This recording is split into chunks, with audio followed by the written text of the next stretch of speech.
ఒక software job రావడానికి ఏ company అయినా ఫస్ట్ రౌండ్ యాప్టిట్యూడ్ టెస్ట్ పెడుతుంటుంది. ఆ యాప్టిట్యూడ్ టెస్ట్ లో రిపీటెడ్లీ అడుగుతున్న method percentage and ratio method. ఈ పర్సెంటేజ్ అండ్ రేషియో మెథడ్ లో డిఫరెంట్ టైప్ ఆఫ్ క్వశ్చన్స్ ఉంటాయి. టుడే అయితే మనం ఒక డిఫరెంట్ టైప్ ఆఫ్ క్వశ్చన్ చూస్తున్నాం. Welcome to day 10 of aptitude round clear చేద్దాం 50 days సిరీస్.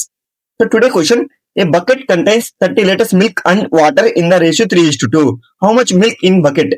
సో ఇలాంటి టైప్ క్వశ్చన్స్ అయితే రిపీటెడ్లీ ఇన్ఫోసిస్, టీసీఎస్, విప్రో కంపెనీస్ లో రిపీటెడ్లీ అడుగుతున్నారు యాప్టిట్యూడ్ రౌండ్ లో. ఈ క్వశ్చన్ ఎలా చేయాలో మనం ఇప్పుడు చూద్దాం. ఒక bucket 30 liters milk and water contain చేసిందంటే ratio 3:2. How much milk in the bucket? ఆ బకెట్ లో ఎన్ని లీటర్స్ మిల్క్ ఉంటుంది అనేది ఫైండ్ అవుట్ చేయమన్నాడు. ఈ క్వశ్చన్ ఎలా చేయాలో మనం ఇప్పుడు చూద్దాం. ఫస్ట్ ఇక్కడ మనకి రేషియో ఇచ్చిన 3:2. 3:2 అంటే ఇది ఒక 3 parts ఒకటి, ఇది ఒక 2 parts. So total parts 3 + 2 = 5 parts. అంటే 5 parts ఉన్నది. అంటే 1 part కి మనకి ఎన్ని లీటర్స్ వస్తాయి చూసి ఫైండ్ అవుట్ చేస్తే మనకి ఈ మిల్క్ అనేది ఫైండ్ అవుట్ చేసి.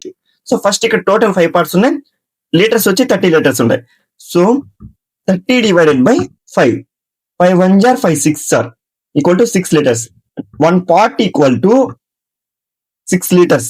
సో 1 part = 6 liters కాబట్టి ఇక్కడ milk ratio, milk and water అన్నాడు. So 3:2 milk ratio 3.